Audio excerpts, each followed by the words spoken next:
J'entends cela de plus en plus récemment, vous savez. Cette saison est terminée. Oui, j'enseigne à propos des saisons dans notre vie, et Dieu change les saisons dans notre vie. Et il y a sûrement des temps où cela arrive, mais il y a beaucoup de personnes qui utilisent cela comme prétexte. Restez avec nous dans Jouissez de votre vie.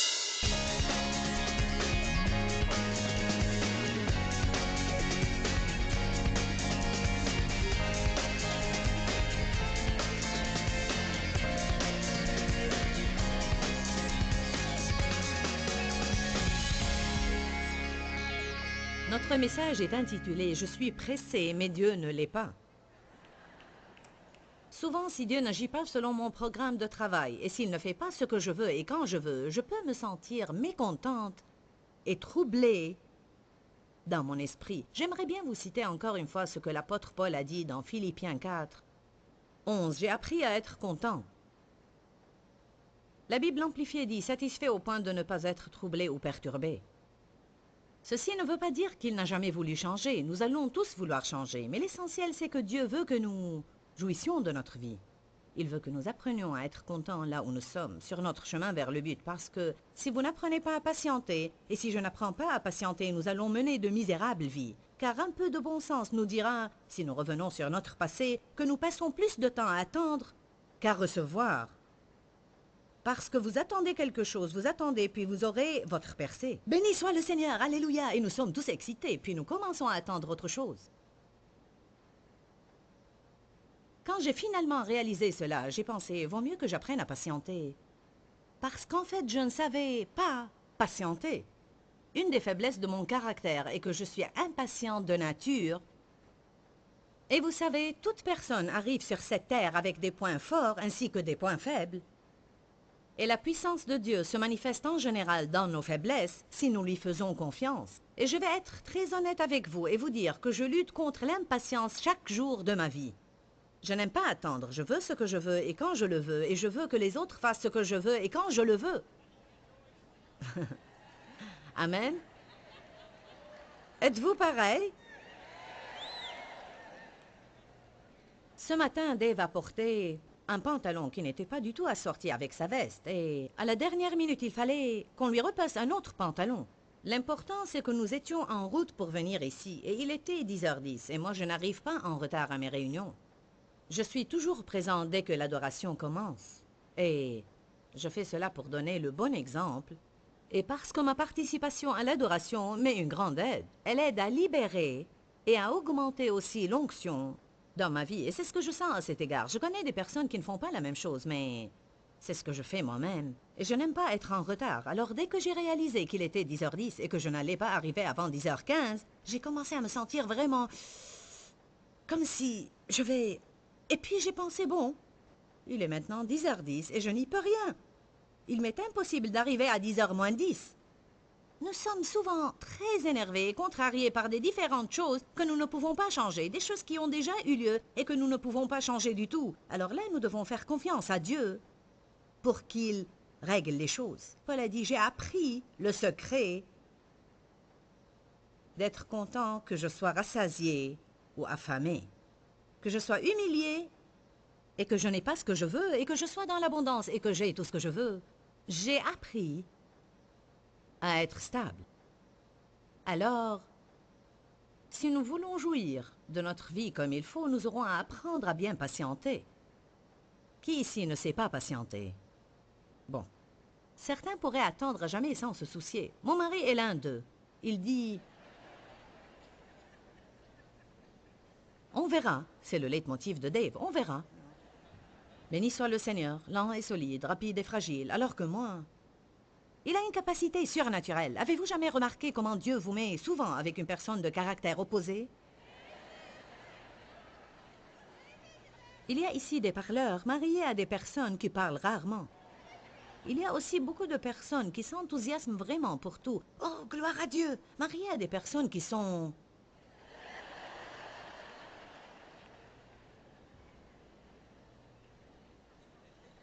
Certains d'entre vous n'aiment pas attendre et ils sont mariés à des personnes qui pourraient tout remettre à jamais. Pourquoi cela? C'est parce que nous avons besoin l'un de l'autre. Et je ne sais pas ce qui arriverait si Dave et moi étions semblables. Nous aurions eu de sérieux problèmes. Lui m'encourage à être patiente et moi, à mon tour, je l'encourage à se presser. Voilà comment ça se passe. Allez à Jacques chapitre 5. Je vous dis, je veux jouir de ma vie. Je veux vraiment jouir de ma vie et je ne veux pas gaspiller mes jours. Ceci est important pour nous tous, mais quand vous aurez mon âge, ça deviendra beaucoup plus important. Parce que je sais que j'ai déjà vécu plus que ce qui me reste encore à vivre. Pour être honnête avec vous, on ressent les choses d'une façon différente quand on devient âgé, parce que je réalise que jour après jour, mon temps devient de plus en plus limité, alors je ne veux pas perdre mon temps. Et le jour que je passe à être contrarié est en fait un jour perdu. Quelqu'un peut dire Amen? Jacques chapitre 5, verset 7 dit « Soyez donc patients, frères. » La version amplifiée de la Bible dit, entre parenthèses, « en attendant ». Il ne dit pas si vous attendez. Il est normal d'attendre dans la vie. Soyez patients en attendant l'avènement du Seigneur. Pensez au cultivateur qui attend patiemment. Comment nous attendons est important. On est supposé patienter en s'attendant à ce que Dieu fasse quelque chose de grand. Et garder l'esprit d'attente dans l'expectative rend la vie intéressante et passionnante. Nous avons à nous attendre toujours à avoir une percée dans notre vie pour nos bien-aimés et nous avons à verbaliser cela. Dieu, tout est possible. Je m'attends à ce que quelque chose de bien ait lieu aujourd'hui. Je m'attends à une percée aujourd'hui. Ne permettez pas au diable de vous mentir et ne verbalisez pas ce qu'il vous dit. Ça ne va jamais changer, ça ne va jamais changer. Je ne vais jamais avoir de l'argent. Je ne vais jamais avoir un meilleur travail. Je ne vais jamais me marier. Jamais, jamais. Nous devons arrêter de dire jamais et commencer à dire soudain. Je m'attends à une percée de Dieu soudain, au milieu de la nuit. Quand Paul et Silas étaient en prison, soudain, une lumière y jaillit, la prison fut ébranlée et les portes s'ouvrirent. Il est intéressant de faire une étude sur le mot « soudain » dans la Bible, afin de voir combien Dieu a fait de merveilleuses choses soudain. Vous pouvez avoir un problème durant 25 ans et en souffrir, même ce matin, mais il se peut qu'il soit totalement résolu ce soir avant d'aller au lit, si c'est Dieu qui tient le volant. Aux hommes, cela est impossible, mais à Dieu, tout est possible. Alléluia. Tout le monde va attendre. La patience est vraiment... Nous avons parlé de la patience. La patience n'est pas la capacité d'attendre. Ce n'est pas le vrai sens du mot. La patience, c'est comment vous agissez pendant que vous attendez. Attendre est une chose, alors que patienter est une attitude. La patience ne se développe que durant les tribulations. Selon le dictionnaire grec, vous ne pouvez développer votre patience que lorsque vous n'obtenez pas ce que vous voulez quand vous le voulez, ou lorsque vous n'arrivez pas à vous débarrasser de certaines choses que vous ne voulez pas dans votre vie, et quand vous endurez avec une bonne attitude. Quand j'endure avec une bonne attitude, je développe ma patience. On reçoit les dons, mais le fruit grandit et se développe. Le Seigneur dépose la graine du fruit de l'Esprit en nous quand le Saint-Esprit vient habiter en nous. Puis chacun de ces 9 fruits dont la Bible parle dans Galates a à se développer dans notre vie. Le développement veut dire que nous aurons à nous en servir. Comment vous développez vos muscles? Vous vous en servez. Comment vous développez le fruit de l'Esprit? Vous vous en servez. Il faut qu'il y ait une raison pour que vous vous en serviez et puis il se développe. Alors quand nous passons par des moments difficiles, nous devons dire « je grandis ». Ça fait mal, mais je grandis. Pensez un peu au laboureur. Il attend les précieuses récoltes de sa terre. Pensez comment il garde sa patience vigilante à leur égard, jusqu'à ce qu'il ait reçu les pluies de la première et l'arrière-saison. C'est quoi la patience vigilante? Ce sont les choses qu'il fait en attendant. Il arrose, il arrache les mauvaises herbes, il continue à faire les choses qu'il sait qu'il est supposé faire, et il attend. Il se lève puis rentre dormir, il se lève puis rentre dormir, et il fait fructifier jusqu'à la moisson. La Bible dit que nous avons à faire fructifier jusqu'à ce que Jésus revienne. Alors, qu'est-ce que je dois faire en attendant que mon problème soit résolu? Je dois toujours louer, adorer, obéir, servir les autres, grandir, aimer, prier. prier, travailler dur, me lever et aller dormir, me lever et aller dormir, me lever et aller dormir. Je dis toujours, une grande partie de ma vie ne va pas être un voyage passionnant. Ça va être lundi, mardi, mercredi, jeudi, vendredi, samedi, dimanche, lundi, mardi, mercredi, jeudi, vendredi, samedi, dimanche, lundi, mardi, mercredi, jeudi, vendredi, samedi. Je veux vous dire que toute nouvelle chose dans la vie est excitante au début, mais elle perdra de son excitation après que vous l'ayez faite plusieurs fois. Et les gens les plus misérables, à mon avis, sont ceux qui passent toute leur vie à trouver quelque chose de passionnant pour y participer et ils vivent selon leurs émotions. Et quand une certaine relation ne leur est plus passionnante, ils cherchent une autre qui est plus passionnante. Quand une église ne leur est plus passionnante, ils pensent que cette saison est terminée et qu'il est temps de changer d'église. J'entends cela de plus en plus récemment. Vous savez, cette saison est terminée. Oui, j'enseigne à propos des saisons dans notre vie, et Dieu change les saisons dans notre vie. Et il y a sûrement des temps où cela arrive, mais il y a beaucoup de personnes qui utilisent cela comme prétexte pour rompre leurs engagements à des choses qui ne leur sont plus passionnantes. Car bien que Dieu fasse des changements dans nos niveaux d'engagement, il faut que vous soyez engagé à faire quelque chose pour une certaine période de temps pour que vous puissiez dire que vous étiez engagé. Il ne faut pas que nous passions d'une chose à une autre à chaque fois que nous perdons l'enthousiasme. Vous n'avez pas besoin d'une grande onction du Saint-Esprit pour que vous commenciez quelque chose. Toute personne peut commencer quelque chose. Mais ce sont ceux qui terminent ce qu'ils ont commencé que j'admire. Alors apprenez à espérer en Dieu. Avec une bonne attitude, attendre n'est pas un choix que nous faisons. C'est Dieu qui détermine le moment de l'accomplissement des choses dans notre vie. Alors on va attendre. Dites tous, je vais attendre. C'est un fait. Je vais attendre. Comment nous attendons est important. Alors il dit, attendez avec espérance. Continuez à faire ce que vous devez faire pendant que vous attendez. Gardez votre patience, vigilante sur les graines de foi que vous avez semées. Continuez à adorer, continuez à prier, continuez à croire, continuez à servir les autres. Aider les autres constitue une grande partie de votre percée. Je ne crois pas qu'il suffit de prier seulement. Et je ne crois pas qu'il suffit de faire confiance à Dieu. Le psaume 37 vous dit quoi faire au moment des tribulations. Et la Bible dit, confie-toi en l'Éternel et pratique le bien. Je dois faire deux choses, me confier en Dieu et continuer à aider les autres. Et si j'avais un problème aujourd'hui, peut-être que j'ai un problème. Peut-être que j'ai un problème personnel, mais ceci ne m'a pas poussé à rester chez moi et ne m'a pas empêché de venir ici. Beaucoup de personnes, quand elles font face à un problème, arrêtent de faire ce qu'elles doivent faire. Vous devez continuer à persévérer. Ne vous lassez pas à faire le bien. Continuez à prier, continuez à croire, continuez à confesser, continuez à faire confiance, continuez à donner et à servir. Gardez votre patience vigilante ou la routine que le Seigneur vous a assignée. Continuez à attendre avec espérance et dans l'expectative, et les récoltes rempliront certainement vos terres. Pourquoi? Car c'est une loi spirituelle, et il n'y a pas moyen que les choses se passent autrement. Alléluia. Bien, je suis dans Pierre, et j'ai perdu Jacques. Restez dans Jacques. Bon. Il garde sa patience vigilante jusqu'à ce qu'il ait reçu les pluies de la première et de l'arrière-saison. Vous aussi, soyez patients. Affermissez vos cœurs. Fortifiez-vous et consolidez-vous, car l'avènement du Seigneur est proche. Nous allons lire les 5 premiers mots du verset 9. Ne vous plaignez pas, frères. Amen.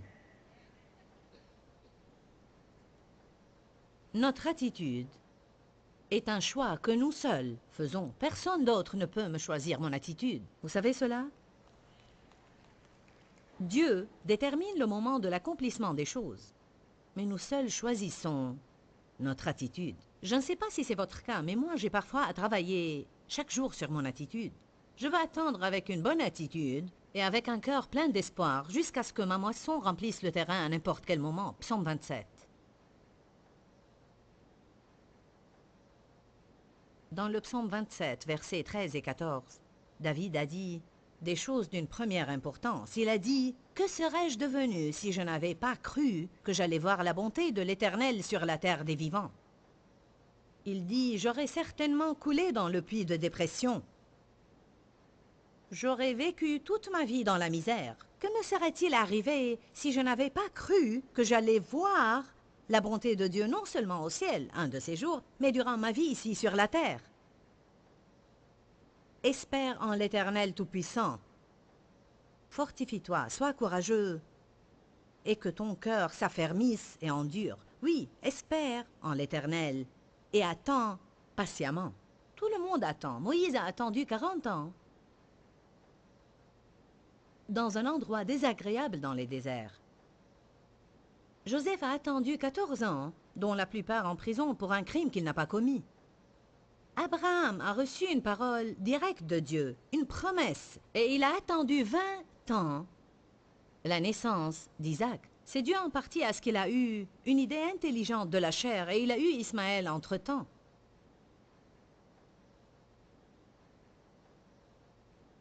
Job a attendu. Ruth a attendu. Esther a attendu. J'ai attendu. Et j'attends maintenant aussi certaines choses. Et quand j'aurai cette percée, je vais attendre autre chose. Depuis plusieurs années, j'ai dit à Dave à propos du ministère. Quand arriverons-nous au point où nous n'aurons pas à avoir affaire à quelque chose tout le temps?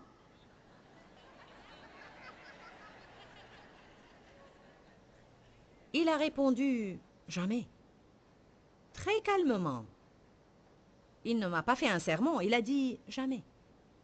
Et vous savez, c'est la vérité.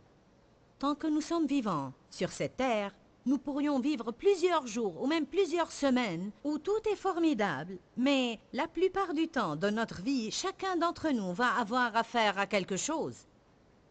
Il y a quelque chose ou quelqu'un avec qui nous avons affaire et qui fera de sorte que notre vie soit toujours inférieure à la perfection que nous aurions aimé avoir. Alors, qu'est-ce qu'on va faire, à votre avis, si on ne développe pas ce fruit de patience?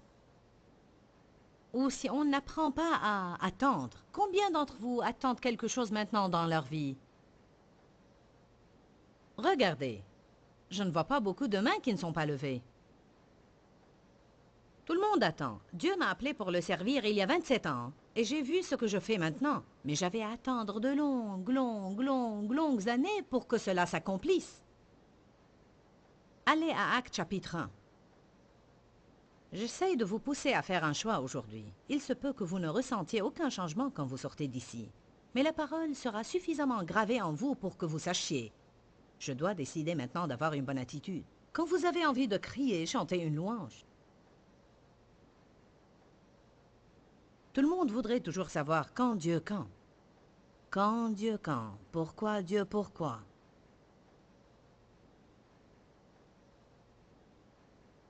Verset 6. Alors les apôtres réunis lui demandèrent, « Seigneur, est-ce en ce temps que tu rétabliras et restaureras le royaume d'Israël » Il leur répondit, « Ce n'est pas à vous, et il ne vous appartient pas, d'être informés de ce que l'avenir porte, et de connaître les temps ou les périodes ou les années ou les saisons ou les moments critiques dans les prochaines années à venir, que le Père a fixé, déterminé et réservé de son propre choix, de sa propre autorité et par son propre pouvoir. » Il leur répondit en d'autres termes, ou si on le disait dans notre langage actuel, « ça ne vous regarde pas ». N'est-ce pas ça ce qu'il a dit? Ce n'est pas à vous de connaître. Ce privilège m'appartient. C'est moi qui connais les temps. Dieu veut que nous lui fassions confiance pour savoir qu'il accomplira les choses dans notre vie au bon moment. Laissez-moi maintenant vous citer une déclaration qui m'est très importante. Avoir confiance en Dieu n'existe pas sans avoir des questions restées sans réponse. Si nous connaissions tout ce que Dieu connaît, il ne serait plus notre Dieu. Car celui qui va être Dieu dans ma vie doit connaître plus que moi, n'est-ce pas? Il doit me dépasser en savoir, en connaissance et en sagesse aussi. Dans Luc 19, 13, la Bible dit « Faites fructifier jusqu'à ce que je revienne ». C'est un des exemples dans lesquels les talents ont été donnés aux gens. Puis il dit « Allez et investissez et ayez un grand rendement jusqu'à ce que je revienne et vous me rendrez compte. Prenez tout ce que je vous ai donné, exploitez-le bien. Faites ce pourquoi je vous ai envoyé jusqu'à ce que je revienne. » Je ne dois pas me soucier pour savoir quand Jésus reviendra. Ne comprenez pas de travers ce que je vais vous dire. Je pense que ce serait bien de faire des études d'eschatologie et je crois qu'on doit lire l'Apocalypse. La Bible nous confirme que celui Qui le lit sera béni et c'est bien d'écouter des enseignements et des différentes théories à propos du retour de Jésus et ce que nous devons attendre en ce jour. Je ne vous dis pas de rester ignorant, mais je crois que les gens commettent une grande erreur en s'appliquant à savoir quand Jésus reviendra. Car si vous vous laissez prendre par des choses pareilles, vous ne ferez pas ce que vous êtes supposé faire maintenant. Je ne sais pas quand Jésus reviendra. On s'attendait à ce qu'il revienne en 88, mais il n'est pas revenu. Puis on s'attendait à ce qu'il revienne en l'an 2000. On s'attendait à des catastrophes avec les ordinateurs et on s'est préparé pour cet événement, mais Jésus n'est pas revenu. Depuis que j'ai connu le Seigneur, j'entends dire que le monde ne pourra pas subsister après l'an 2000. Ce n'est pas possible. Je cherchais toutes les dates, les fêtes et les chiffres, et les gens me le prouvaient bibliquement. Mais vous savez, c'est quoi la vérité? Personne ne sait quand Jésus viendra. Bientôt. C'est-à-dire quand? Quand il sera prêt. Au temps fixé, c'est-à-dire quand? Personne ne sait. Au temps convenable. Vous aimez la phraséologie que le Seigneur utilise? Je vous le dis en vérité, vous allez bientôt avoir votre percée. J'ai découvert que le bientôt de Dieu et mon bientôt ne sont pas pareils. Laissez-moi vous dire quelque chose. Comparé à l'éternité, tout est proche. Dieu dit parfois jusqu'à l'éternité. Et comme j'ai lu récemment, n'hésitez pas à donner toute petite chose à Dieu, car selon lui, toute chose est petite. Comparé à l'éternité, tout est proche. C'est pourquoi ce n'est pas étonnant que le Seigneur dise « Vous allez bientôt avoir votre percée ». Et comme on va le voir tout à l'heure, il utilise une expression qu'il répète plusieurs fois « encore peu de temps ». Jésus a dit « encore un peu de temps et vous ne me verrez plus, puis dans quelque temps vous me verrez de nouveau ». Voilà que 2000 ans ont passé. Je ne considère pas 2000 ans comme peu de temps. Pour moi, un peu de temps est peut-être 3 minutes. Est-ce que vous m'entendez bien aujourd'hui? La chose principale que Dieu veut quand il viendra est trouver la foi sur la terre. On lit dans Luc 18 l'histoire d'une veuve qui venait sans cesse dire au juge « Donne-moi ce que je veux, donne-moi ce que je veux, donne-moi ce que je veux ». Beaucoup ont interprété ceci de la façon suivante. Priez sans cesse et demandez à Dieu ce que vous voulez. Puis la fin du verset 8 dit, est-ce qu'il trouvera la foi sur la terre quand il reviendra? La morale dans tout ça, c'est que même si je n'aurais pas encore eu ma percée, nous avons abordé aujourd'hui un sujet que nous avons tous dans notre vie et c'est qu'on est toujours en hâte. Mon message aujourd'hui est intitulé « Je suis pressé, mais Dieu ne l'est pas » et c'est la vérité absolue. Je crois que l'un des plus grands problèmes que nous avons dans notre société est que tout le monde demande une satisfaction immédiate. Nous ne voulons pas attendre. Nous sommes toujours pressés, nous réglons nos alarmes et tout le monde se hâte de faire les choses. Mais Dieu n'est pas pressé. Dieu a toujours un bon plan pour notre vie et il va l'accomplir au moment qu'il choisit. Alors nous pouvons nous reposer et laisser Dieu être Dieu dans notre vie. On parlait du contentement et de la satisfaction. C'est exactement ce que je demande pour moi-même et ce que je demande pour vous aussi. Je suis une personne pratique. Et quand je me rends compte que j'ai besoin que quelque chose opère dans ma vie, je me demande alors pourquoi il n'opère pas dans ma vie. Une des choses que j'ai découvertes dans ma vie est que je n'étais pas satisfaite parce que j'étais toujours pressée et je voulais que mes désirs soient exaucés avant que Dieu ne soit prêt à me les donner. Nous devons avoir confiance en Dieu et nous devons croire que son temps est absolument parfait pour notre vie. Si Dieu me donne les choses quand je les veux, même si je ne suis pas prête à les avoir, je serai alors misérable.